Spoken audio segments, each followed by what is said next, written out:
Hello दोस्तों, स्वागत है आपका क्वालिटी जीएस एकेडमी में। तो दोस्तों, आज हम बात करेंगे एक इम्पॉर्टेंट टॉपिक्स की, जो कि हिस्ट्री में के टॉपिक हैं और वहाँ से सवाल अक्सर पूछे जाते हैं। आप लोग जानते हैं कि जैसे 72वीं पीटी का एग्ज़ाम 26 जुलाई को होने वाला है। और उस एग्ज़ाम में आपको कम से कम 1 से 2 क्वेश्चंस आपको हिस्ट्री के टॉपिक के, खासकर जो हम आज बात करेंगे उससे क्वेश्चंस आपको जरूर मिलेंगे। तो चलिए डिस्कस करते हैं उस टॉपिक्स को। तो कौन सा टॉपिक है वो? सबसे इंपॉर्टेंट टॉपिक आप हिस्ट्री का है, जिसको हम क्या बोलते हैं यहाँ पर? जमींदारी व्यवस्था, या सबसे पहले अगर हम देखें तो भू राजस्व व्यवस्था। अगर एक टॉपिक के रूप में अगर हम बात करें यहाँ पर, तो उसका क्या नाम हो गया यहाँ पर? भू राजस्व व्यवस्था। क्या है? भू राजस्व व्यवस्था। भू राजस्व व्यवस्था, इसको हम क्या बोलते हैं? भू राजस्व व्यवस्था को, जो कि अंग्रेज के द्वारा, जो कि ब्रिटिश सरकार के द्वारा भारत में शुरू किया गया था। भू राजस्व व्यवस्था को क्या बोलते हैं? Land revenue revenue revenue system. Land revenue system. तो इसका मतलब क्या होता है? भू राजस्व व्यवस्था का मतलब, राजस्व में क्या हो गया? पैसा। जो पैसे की बात कर रहे हैं, किसी तरह से वित्त की बात कर रहे हैं, फाइनेंस की बात कर रहे हैं। तो अंग्रेजों को एक, आप जानते हैं कि जब भारत गुलाम था, जब अंग्रेजों का शासन चल रहा था, उस समय अंग्रेज चाहता था किसी तरह से भारत से पैसा ज़्यादा से ज़्यादा हम क्या करते हैं, यहाँ से कमाए, या ज़्यादा ज़्यादा पैसा हम लोग इससे लूटपाट करें, ज़्यादा ज़्यादा लूट खसोट करें। ये उसका नीति था। या तो वो डिवाइड करता था, डिवाइड एंड रूल। रूल क्या था? Divide and rule policy. इसको क्या बोलते हैं? फूट डालो और राज करो। तो इस तरह की नीति को आगे बढ़ाने के लिए आप बोल सकते हैं कि उसको, और अपने संसाधन को खर्च करने के लिए, या बोल सकते हैं कि अपने जो मतलब जितने भी कर्मचारी हैं, या जितने भी जो आयोग हैं, या बोल सकते हैं कि ब्रिटिश सरकार के जितने भी मेंबर्स हैं जो यहाँ पर काम काज कर रहे हैं, तो सबका खर्च चलाने के लिए, या खुद ज़्यादा फायदा भी उठाने के लिए, उन लोगों को ज़्यादा से ज़्यादा पैसा यहाँ से बोल सकते हैं कि लेना था। ज़्यादा ज़्यादा बोल सकते हैं फाइनेंस के रूप में, या किसी तरह से कर के रूप में, टैक्स के रूप में लेना होता था। तो इसके लिए ये भू राजस्व व्यवस्था लाया गया था। एक तो जानते हैं कि जो 1700, अगर हम टॉपिक की बात करें तो इसको आपको यहाँ पर अच्छे से पढ़ाया जाएगा। शॉर्ट टॉपिक है, लेकिन क्वेश्चंस आने की संभावना बहुत ज़्यादा होती है, तो उसको ध्यान से देखेंगे यहाँ पर। तो अगर हम बात करें यहाँ पर, तो 1700 जो 57 था, आप जानते हैं प्लासी का युद्ध हुआ था हमारा 1757 में। कौन सा डेट था? 23 जून 1757। कौन था? 23 जून 1757। तो ये जो प्लासी का जो युद्ध हुआ था दोस्तों, ये प्लासी का जो युद्ध था, बैटल ऑफ प्लासी जिसको बोलते हैं, प्लासी का युद्ध, उसमें जानते हैं प्लासी के युद्ध में जो कौन था? प्लासी के युद्ध में उस समय का नवाब था बंगाल का, उस नवाब को वहां पर हरा दिया गया। कौन था वहां पर? सिराजुद्दौला। उसको वहां पर हरा दिया गया था। तो वो बंगाल का जो नवाब था, उसको हराकर कुछ जमींदारी अधिकार मीर जाफर द्वारा किसे? ब्रिटिश को दे दिया गया था। आप जानते हैं उस चीज को, ब्रिटिश को दे दिया गया था। उसके बाद क्या हुआ? कुछ जमींदारी, पूरा जमींदारी अधिकार नहीं दिया गया था, लेकिन कुछ जमींदारी अधिकार दे दिया गया था। फिर 1757 के बाद क्या होता है यहाँ पर? 1764 में क्या होता है? ये भी डेट कब हो गया आपका? 1764, 22 अक्टूबर। क्या होता है अब आज के समय में? अब जो एग्जाम में पूछे जाने की संभावना बनती है, वो सबसे ज्यादा डेट पे पूछा जाता है। ईयर तो चलिए आपको पता ही होना चाहिए, लेकिन अब क्या हो गया कि ईयर को हटाकर, ईयर तो रहता है, ये साथ साथ आपको डेट भी डाल दिया जाता है। जो इंपॉर्टेंट बैटल्स होते हैं, इंपॉर्टेंट युद्ध होते हैं, जो महत्वपूर्ण, आपको जो बोल सकते हैं जो दिवस है, या बोल सकते हैं जो महत्वपूर्ण किसी तरह की घटना घटी है, खासकर ऐतिहासिक घटना, हिस्टोरिकल जो मोमेंट्स होता है, तो वो सब सारा चीज आपसे पूछा जाता है। 22 अक्टूबर 1764 को कौन सा युद्ध हुआ था यहाँ पर? बक्सर का। कौन सा था यहाँ पर? जो क्या बोलते हैं, बक्सर का युद्ध। तो ये चीज ध्यान रखना है। तो ये बक्सर का जो युद्ध हुआ था 1764 में, तो ये बक्सर के युद्ध में जानते हैं कि एक तरफ आपका कौन था यहाँ पर? एक तरफ जो नवाबों का सरकार था, उसमें नवाब भी थे। कौन थे? बंगाल के नवाब थे। और कौन थे इसमें? प्लस आपको कौन थे? अवध के नवाब थे। प्लस इसमें कौन थे? मुगल शासक थे। मुगल शासक, मुगल शासक थे। इन तीनों का जो एक गठजोड़ था, तीनों का एक सैनिक जो मिलकर किससे लड़ाई किया था? तीनों का सैनिक वर्सेस कौन था? बनाम जिसको बोल सकते हैं वर्सेस कौन था? अंग्रेज था। आपको अंग्रेज था 1764 में। तो ये चीज ध्यान रखना। इसमें थॉमस मुनरो ने क्या किया था? मेजबानी किया था युद्ध का। ये रॉबर्ट क्लाइव के समय में डाला गया था 23 जून 1757 को। सबसे चतुर एक तरह से माना जाता है। लेकिन 1764 से पहले उसको वापस भेज दिया गया था। फिर 1765 में जब संधि साइन किया गया, जब ट्रीटी साइन किया गया, उस ट्रीटी को लेकर कौन कौन सा संधि था? इलाहाबाद की संधि, जो 2 संधि साइन किया गया 1765 में, वो संधि आपका जो था 1765 का जो संधि था, उस संधि में बहुत सारा अधिकार दिया गया। किसको? एक द्वैत शासन भी वहां से शुरू हो गया और ब्रिटिश सरकार को और ईस्ट इंडिया कंपनी को बहुत सारा अधिकार आपको दिया गया। उस अधिकार के अंदर ये था कि भू राजस्व व्यवस्था, या बोल सकते हैं भू राजस्व कर वसूलने का जो व्यवस्था था, या बोल सकते हैं वो पूरा पावर किसको दे दिया गया था? ब्रिटिश सरकार को दे दिया गया था, या किसको बोल सकते हैं? ईस्ट इंडिया कंपनी को ले गया था। तो वो एक राजस्व अधिकार इसको दे दिया गया था और निजामत अधिकार वो किस पर? नवाब पर छोड़ दिया गया था। लेकिन अगर आपके पास फाइनेंस नहीं है, राजस्व नहीं है, तो फिर आप कीजिएगा क्या? तो नवाब बन के भी कोई फायदा नहीं, फिर आगे जाके वो पेंशन पर ही रह गए। फिर पूरा कंट्रोल किसके? 1764 का एक ऐसा समय था दोस्तों, इसके बाद पूरा बोल सकते हैं कि एक ब्रिटिश का पूरा एक साम्राज्य बन गया भारत देश पर। तो ये था पूरा, मतलब कि जो एक इसका बैकग्राउंड था हिस्टोरिकल, कहाँ से ये आपको व्यवस्था शुरू हुआ था। तो भू राजस्व व्यवस्था की बात करें यहाँ पर, तो इसमें पॉइंट बाय पॉइंट आपको समझाया जाएगा जो चीज आपके लिए एग्जाम के लिए इंपॉर्टेंट है। तो अगर भू राजस्व व्यवस्था की हम बात करें, किसके बारे में बात करें यहाँ पर? भू राजस्व व्यवस्था के बारे में बात करें, तो ये व्यवस्था अगर देखेंगे दोस्तों, तो महत्वपूर्ण तो हमारे लिए 3 व्यवस्था है, समझे। लेकिन एक व्यवस्था आपको एक्स्ट्रा थोड़ा पढ़ाया जा रहा है कि एग्जाम में पूछा जा सकता है, क्योंकि वो भी व्यवस्था था एक समय में जहां से शुरुआत हुई थी इस व्यवस्था की, भू राजस्व व्यवस्था की। भू राजस्व में क्या होता है? सिंपल सा है, मतलब भूमि का राजस्व, मतलब कि जो किसान है, जो किसान भाई हो या जितने भी जमींदार हैं, जिसका अपना जमीन है, तो वो जमीन से जो उपज होता था, जो उपजाऊ होता था, जो पैदावार होता था, उस पैदावार से एकत्रित किए गए जितने भी राशि होते थे, कर होते थे, उस कर का कुछ भाग ब्रिटिश सरकार को दिया जाता, कुछ भाग वो जमींदार खुद रखते थे। क्या होता था? कभी जैसे डायरेक्ट अगर किसान से अगर किसी तरह का डील हो रहा है, या किसान से किसी तरह का अगर साइन किया जा रहा है उस व्यवस्था को लेकर, तो कुछ भाग किसान रखते थे और कुछ भाग ब्रिटिश सरकार अपने पास रखती थी। तो ये इसी को भू राजस्व व्यवस्था कहते हैं। तो ये क्या था? एक सोर्स ऑफ इनकम था, एक क्या था? आय का, एक क्या था? साधन था, किसका? अंग्रेज का। तो यहाँ पर भू राजस्व व्यवस्था में देखेंगे सबसे पहले एक इजारेदारी व्यवस्था था। इसको क्या बोलते हैं? इजारेदारी, इजारेदारी व्यवस्था। तो ये चीज आपको ध्यान रखना है, इजारेदारी व्यवस्था। दूसरा व्यवस्था शुरू किया गया था, इसको बुलाया था अस्थाई, अस्थाई बंदोबस्त, अस्थाई बंदोबस्त। और इसको क्या बोल सकते हैं? जमींदारी, जमींदारी व्यवस्था। और इसको क्या बोल सकते हैं? इसको मालगुजारी व्यवस्था ही बोलते हैं। और इसको क्या बोल सकते हैं? इस्तमरारी व्यवस्था ही बोल सकते हैं, इस्तमरारी व्यवस्था। तो ये सब बहुत सारा क्या है, नाम है इसका। इसे एक तरह से हम जॉन सोर व्यवस्था ही बोलते हैं, जॉन सोर व्यवस्था, क्योंकि एक ब्रिटिश बोल सकते हैं नागरिक थे, सोर, जॉन सोर, उनके द्वारा सबसे पहले इस व्यवस्था का ब्लूप्रिंट दिया गया था, इस व्यवस्था के बारे में बताया गया था। इसलिए किसको? लॉर्ड कॉर्नवालिस को। तो ये व्यवस्था को जॉन सॉर व्यवस्था भी कहते हैं। तो ये सब सारा पॉइंट जो आपको ध्यान रखना है, एक ही व्यवस्था के इतने सारे नाम है, इतने सारे यहाँ पर पॉइंट्स है जो आपको फैक्चुअल इंफॉर्मेशन ध्यान रखना। अगला देखिए यहाँ पर, अगला क्या है यहाँ पर? इजारेदारी व्यवस्था, अस्थाई व्यवस्था। तीसरा इसमें क्या था यहाँ पर?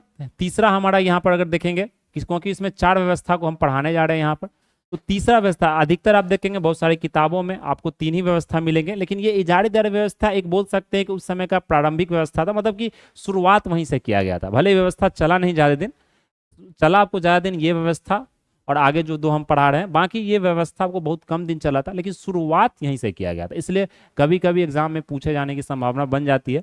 अस्थाई बंदोबस्त। अगला क्या था? रैयतवाड़ी व्यवस्था, रैयतवाड़ी व्यवस्था, ये हो गया। चौथा क्या था जो लास्ट आप देख सकते हैं, last but not list, ryotwari व्यवस्था। अगला था आपका महालवाड़ी, महालवाड़ी व्यवस्था, महालवाड़ी व्यवस्था। तो ये 4 व्यवस्था आपको ध्यान रखने हैं। अब क्या है, इस व्यवस्था के बारे में कुछ शॉर्ट पॉइंट्स आपको ध्यान रखने हैं जो आपके एग्जाम के लिए बहुत ही ज्यादा इंपॉर्टेंट है। तो सबसे पहले हम बात करते हैं इजारेदारी व्यवस्था की। तो देखिए, अगर हम बात करें यहाँ पर किसके बारे में, इजारेदारी व्यवस्था के बारे में, तो जो हमारा ये इजारेदारी व्यवस्था है, इजारेदारी व्यवस्था है, ये इजारेदारी व्यवस्था शुरुआत किसके द्वारा किया गया था, शुरू किसके द्वारा किया था, लागू किसके द्वारा किया गया था? तो ये जो लागू किया गया था, सबसे पहले पॉइंट याद रखना है, ये किया गया था वॉरेन हेस्टिंग के द्वारा। वॉरेन क्या था? वॉरेन हेस्टिंग, या इसको वॉरेन हेस्टिंग भी बोलते हैं, समझे? अब जिस तरह से याद रखिए, अंग्रेज का नाम था लॉर्ड, ये अपने आप को बताते हैं, भगवान का बोल सकते हैं, उपाधि देते हैं, लेकिन वो चीज़ नहीं करना है। उस समय के लोग समझते थे कि भारत के लोग मूर्ख है, वो क्या है, असामाजिक, या बोल सकते हैं कि वो अनसिविलाइज्ड है, समझे, असभ्य है, लेकिन वैसा नहीं था, वो सब खुद असभ्य थे, हम लोग को सभ्य बनाना चाहते थे। तो Warren Hastings, Warren Hastings, Warren क्या नाम है, वॉरेन हेस्टिंग्स, इसके द्वारा क्या किया, उस समय गवर्नर जनरल था 1773। आप जानते हैं सबसे प्रथम जो गवर्नर जनरल था, कहाँ का, बंगाल का गवर्नर, उस कौन था, वॉरेन हेस्टिंग था। इस चीज को आप ध्यान रखेंगे, 1773 में यही आया था। उस समय द्वैध शासन आपको खत्म कर दिया गया था, जिस समय रेगुलेटिंग एक्ट बना था 1773 का, रेगुलेटिंग अधिनियम बना था। तो वो अधिनियम के तहत इसे वॉरेन हेस्टिंग को यहाँ पर बंगाल का गवर्नर नियुक्त किया गया था, वो चीज ध्यान रखेंगे। इसके द्वारा ये व्यवस्था शुरू किया गया। इस व्यवस्था को पंचसाला व्यवस्था भी कहते हैं, पंचसाला। पंचसाला व्यवस्था क्यों कहते हैं, पंचसाला व्यवस्था इसलिए कहते हैं क्योंकि ये 5 वर्षीय व्यवस्था थी, 5 क्या थी, वर्षीय व्यवस्था थी, इसलिए इसको हम पंचसाला व्यवस्था भी कहते हैं। तो ये भी पॉइंट आपको यहाँ पर ध्यान रखना है। और इस ये क्षेत्र था, क्योंकि वॉरेन हेस्टिंग उस समय सिर्फ बंगाल का गवर्नर जनरल था, इसका और कुछ पावर नहीं था, कुछ बोल सकते हैं उस तरह का शक्ति इसको नहीं दिया गया था कि ये क्षेत्र को और बढ़ा सके, समझे। इसलिए यह लागू कहाँ किया गया था, यह लागू किया था सिर्फ बंगाल में से लागू किया गया था, बंगाल में इसको क्या किया गया था, लागू किया गया था। तो ये पॉइंट आपको ध्यान रखना, आगे जाके ये व्यवस्था खत्म हो जाता है। यही व्यवस्था को आगे जाकर यहाँ पर कॉर्नवालिस जो था, जो गवर्नर जनरल बना था उस समय का भारत का 1793 में, उसने इस व्यवस्था को क्या किया, आगे बढ़ाया, एक अलग नियम के अनुसार यहाँ पर बढ़ाया। तो पंचसाला था, आगे जाके व्यवस्था 1780 के बाद बोल सकते हैं एक वर्षीय व्यवस्था बन जाते हैं, जो एक दिवसीय बोला जाता है। तो ये पॉइंट आपको क्या करना है, यहाँ पर ध्यान रखना, समझ रहे ना, ये पॉइंट क्या करना आपको यहाँ पर ध्यान रखना। चलिए, इतना समझ गए आप, लागू किसके द्वारा किया गया, बंगाल में लागू किया। इसमें इतना ही पूछा भी जाता है और इससे कुछ ज्यादा पूछा भी नहीं जाता। इजारेदारी व्यवस्था सबसे पहला व्यवस्था था यह।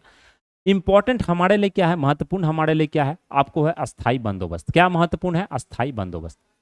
अब हम लोग अस्थाई बंदोबस्त के बारे में अगर बात करें, यहाँ पर किसके बारे में बात करेंगे, अस्थाई बंदोबस्त के बारे में अगर हम बात करें यहाँ पर, जिसे जॉन सौर व्यवस्था भी कहते हैं, जिसे जमींदारी व्यवस्था भी कहते हैं, जिसे माल गुजारी व्यवस्था भी कहते हैं, जिसे इस्तमरारी व्यवस्था भी कहते हैं। तो ये सब व्यवस्था के अलग अलग नाम है, बाकी सबका जो मीनिंग है, सबका मतलब आपको यहाँ पर एक ही है। ये व्यवस्था में क्या था, देखिए सबसे पहले इसमें अस्थाई बंदोबस्त लिखा है। अस्थाई बंदोबस्त क्या हो गया, ये एक तरह से अस्थाई रूप से इसे लागू किया गया था।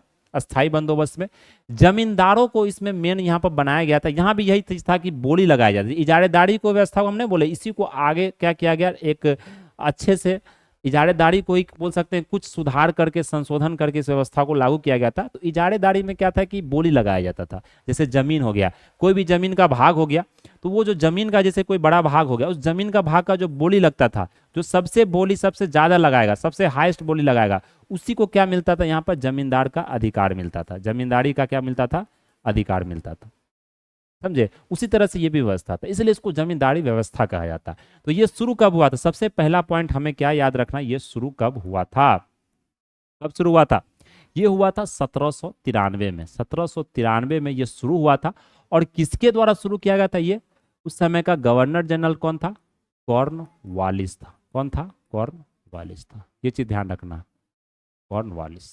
तो कॉर्नवालिस के द्वारा 1793 में शुरू किया था। लागू कहाँ कहाँ किया गया था, जो क्षेत्र, जो हमारा जो क्षेत्र है भारत का, ब्रिटिश भारत का जो क्षेत्र था, उस समय ब्रिटिश भारत ही बोला जाता था। तो ब्रिटिश भारत का अगर क्षेत्र की बात करें, तो ये सबसे पहले बंगाल, बंगाल का क्षेत्र हो गया। ध्यान रखना, इस चीज को पूछा जाता है एग्जाम में, इसलिए ज्यादा इस पर आपको फोकस किया जा रहा है। बिहार, बंगाल, और क्या हो गया, उड़ीसा, उड़ीसा का क्षेत्र हो गया। और इसमें कौन सा क्षेत्र हो गया, इसमें हो गया आपका उत्तर प्रदेश। उत्तर प्रदेश का जो बनारस का जो क्षेत्र था, पूरा उत्तर प्रदेश की मैं बात नहीं कर रहा हूं, सिर्फ बनारस क्षेत्र की बात कर रहा हूं, वहां पर भी इसको किया गया था। और एक और क्षेत्र था जिसको उत्तरी कर्नाटक बोलते हैं, वहां पर भी इसे लागू किया गया था। तो बंगाल, बिहार, उड़ीसा, उत्तर प्रदेश, बनारस क्षेत्र और उत्तरी कर्नाटक, ये सब सारे क्षेत्र में से लागू किया गया था। ये चीज आपको यहाँ पर ध्यान रखना है, समझ गए।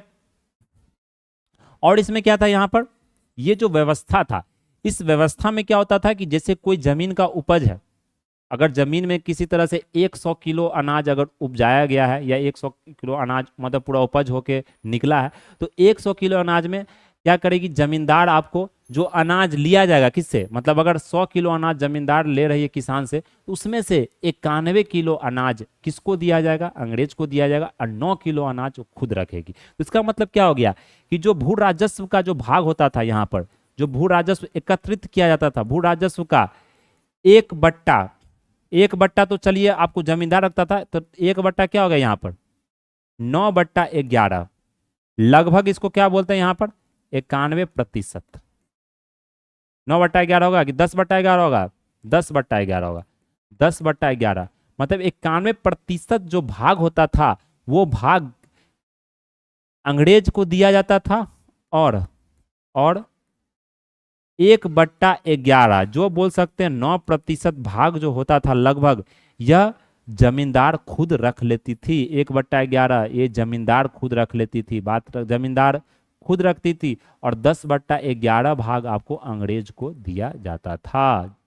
तो ये बिचौलिया का काम करती थी जमींदार। जमींदार क्या करेगी, तो इस व्यवस्था में बहुत ज्यादा शोषण भी हुआ किसान का। क्यों शोषण हुआ, क्योंकि यहाँ पर किसानों को कितना उपज का भरपाई करना, या कितना पैसा देना है, कितना कर देना है, वो फिक्स नहीं था। वो फिक्स नहीं था। यहाँ पर ब्रिटिश सरकार द्वारा पूरा छूट दे दिया गया था, तुम जितना भी किसानों से एकत्रित कर लो, जितना भी तुम कर उससे वसूल लो, लेकिन मेरा जो भाग है वो हमको सिर्फ दे दो। समझ रहे हैं ना। तो ये सब सारा चीज था जो भूराजस्व व्यवस्था में आपको किया गया था। इस व्यवस्था की अगर बात करें, तो इस व्यवस्था में और कुछ पॉइंट्स है जो आपको याद रखने हैं। इस व्यवस्था को हम लोग सूर्यास्त क्या बोलते हैं, सूर्यास्त कानून भी कहते हैं। कौन सा कानून कहते हैं, सूर्यास्त कानून। सूर्यास्त कानून क्यों कहते हैं, क्योंकि क्या होता था कि जो ब्रिटिश सरकार जमींदारों को क्या बोलती थी कि मतलब जैसे आज का दिन है 7 जुलाई, तो क्या बोलती थी कि आज 7 जुलाई तक अगर सूर्यास्त मतलब सूरज डूबने से पहले तक अगर तुमने मुझे वसूली पूरा पैसा नहीं दिया, जो जो फिक्स रेट है वो नहीं दिया, तो आप तुमसे जमींदारी जो अधिकार है वो छीन लिया जाएगा, और वो जमींदारी जो अधिकार है वो किसी और को दे दिया जाएगा। कोई और जमींदार को जो मतलब कि फिर से बोली लगाया जाएगा, फिर किसी और को दे दिया जाएगा। तो ये मतलब इसलिए सूर्यास्त कानून इसे बोला जाता था। ये एग्जाम में पूछा जाता, सूर्यास्त कानून किसे कहा जाता था। एक और पॉइंट इसमें ध्यान रखना है, ये भू राजस्व का जो ब्रिटिश सरकार का या ब्रिटिश भारत का, ब्रिटिश किसका, भारत का क्या होता था, ये पूरा 19% क्षेत्र, 19% ब्रिटिश भारत का 19% क्षेत्र जो था उस इस कानून व्यवस्था क्या था, उसमें लागू था। यह कानून व्यवस्था कितना भाग में लागू था पूछा जाता है, ब्रिटिश भारत का 19% क्षेत्र में यह कानून आपको लागू किया गया था। तो ये चीज आपको यहाँ पर क्या करना है, ध्यान रखना। ये कौन पॉइंट हो गया आपका, अगला पॉइंट हो गया।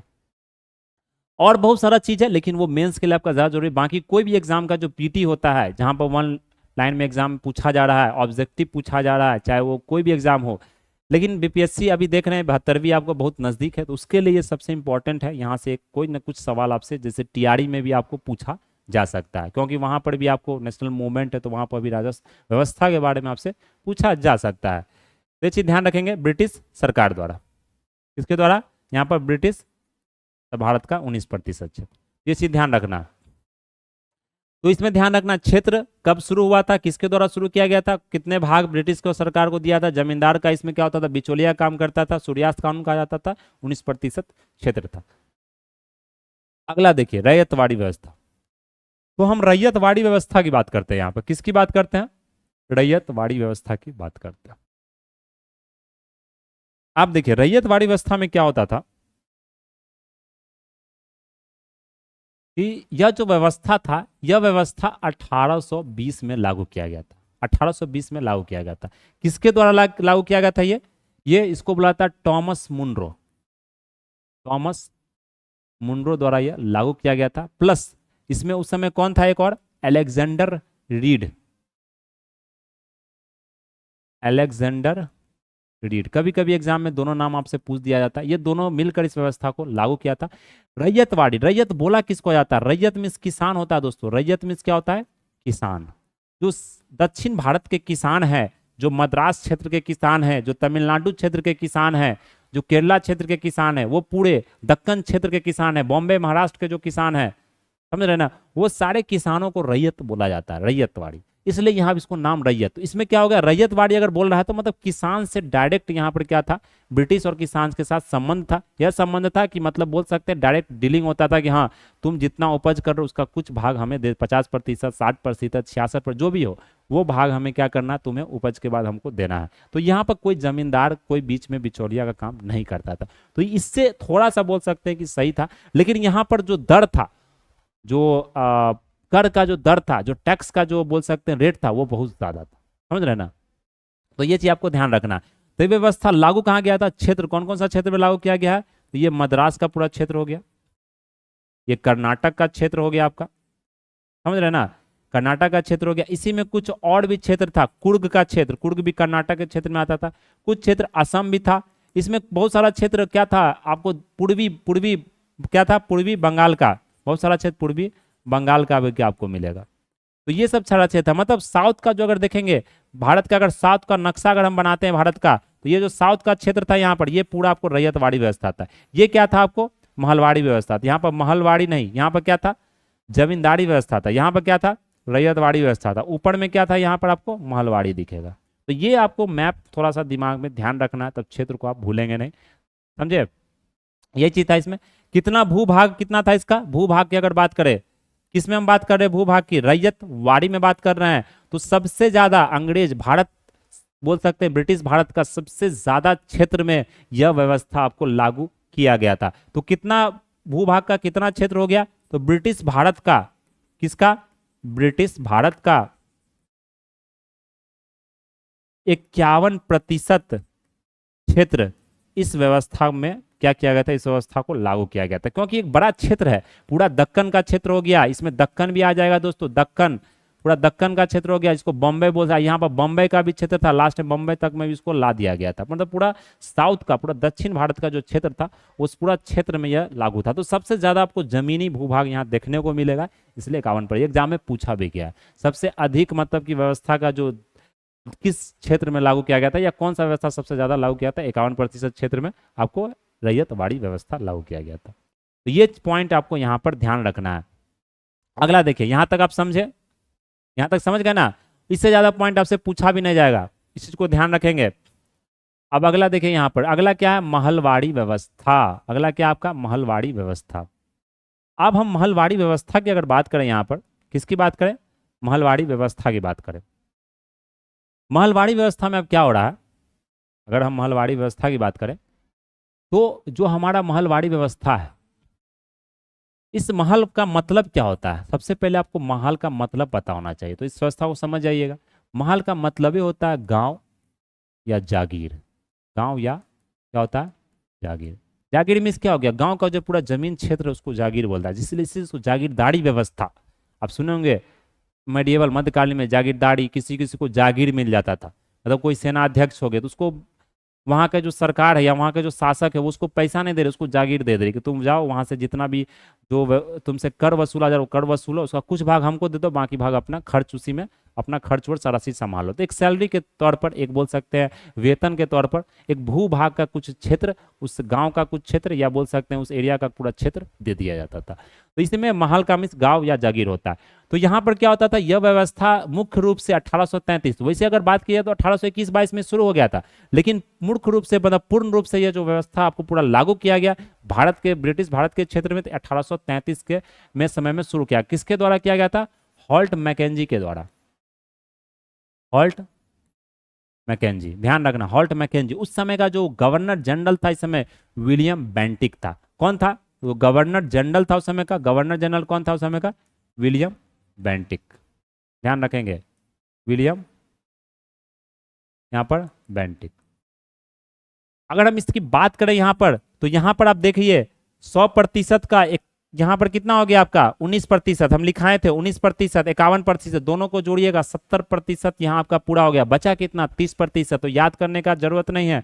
30% क्षेत्र, ब्रिटिश भारत का 30% क्षेत्र आपका क्या होगा यहाँ पर, ब्रिटिश भारत का 30% क्षेत्र क्या हो गया, इसमें व्यवस्था लागू की गई थी। तो इतना बार पढ़ेंगे ऑटोमेटिक याद हो जाएगा आपको, 30% ब्रिटिश भारत पर लागू की गई थी। और इसमें हम क्या पॉइंट याद रख सकते हैं कि यह व्यवस्था किस क्षेत्र में लागू की गई थी, किस क्षेत्र में, तो किस क्षेत्र में लागू की गई थी, किस क्षेत्र में, आप लोगों को पता है किस क्षेत्र में लागू की गई थी। तो यह व्यवस्था जो लागू किया गया था उत्तरी क्षेत्र में, पूरा बोल सकते हैं उत्तरी क्षेत्र में लागू किया गया था। तो जैसे आपका हो गया आपकी पंजाब प्रांत हो गया, फिर आपका बोल सकते हैं मध्य प्रांत हो गया, मध्य प्रांत जो मतलब बोल सकते हैं यहाँ पर एमपी वाला क्षेत्र था। फिर आप यहाँ बोल सकते हैं कि जैसे उत्तर प्रदेश का जो पूरा प्रांत था, या बोल सकते हैं उस समय का उसको यूनाइटेड प्रोविंस बोला, संयुक्त प्रांत बोला जाता था, उस प्रांत का ये पूरा क्षेत्र था। पूरा जम्मू कश्मीर के नीचे वाला जो क्षेत्र था वो सब सारा क्षेत्र में ये चीज आपको लागू किया गया था। क्या चीज, महलवाड़ी व्यवस्था। तो ये इस व्यवस्था आपको तीनों याद रखना। सबसे ज्यादा व्यवस्था में पूछा क्या जाता है, क्षेत्र पूछा जाता है, किसके द्वारा शुरू किया गया था, कब शुरू किया गया था, भूभाग कितना प्रतिशत था, तो 19%, 51% और आपको 30%। तो ये 4 व्यवस्था आपके लिए दोस्तों बहुत ज़्यादा जरूरी हो जाता है। इसको आप क्या करेंगे, एक शॉर्ट नोट्स में इसको लिख लेंगे, क्योंकि एग्जाम का समय कम है। तो कुछ कुछ जो इंपॉर्टेंट टॉपिक्स होते हैं, खासकर जहां से क्वेश्चंस पूछने की संभावना ज़्यादा बनती है, उसको अगर लास्ट टाइम में रिवीजन करते हैं तो नंबर ऑफ मतलब क्वेश्चन अटेम्प्ट करने के चांस, या बोल सकते हैं सिलेक्शंस के चांस भी आपका बढ़ जाता है, आपका पीटी क्वालिफाई होने का चांस बढ़ जाता है। इसलिए अभी हार्ड टॉपिक को नहीं चुनना है, हो सकता है टॉपिक लेकिन जो टॉपिक पूछा जा रहा है निरंतर, मतलब बोल से लगातार उसको पूछा जा रहा है हर एक साल 1 से 2 क्वेश्चन, चाहे आप ये देख ले 1857 का युद्ध देख ले, ये सब इंपॉर्टेंट टॉपिक है।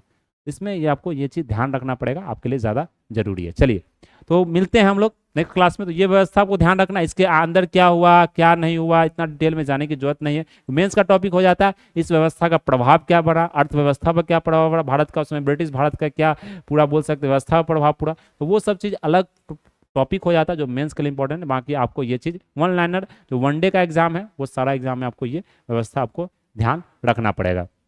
इसका फिगर अगर हम आपको दिखा दें, यहाँ पर देखिए ये आपका क्या दिया गया, यहाँ पर फिगर दिया गया। इस फिगर में आप देख सकते हैं, समझे, हम आपको बताएं ना फिगर में क्या है, पंजाब, नॉर्थ वेस्ट फॉरेंटियर, ये सब क्या आपको देख रहे हैं, कौन सा व्यवस्था, महलवाड़ी व्यवस्था, ये सब पूरा महलवाड़ी व्यवस्था है, ध्यान रखेंगे।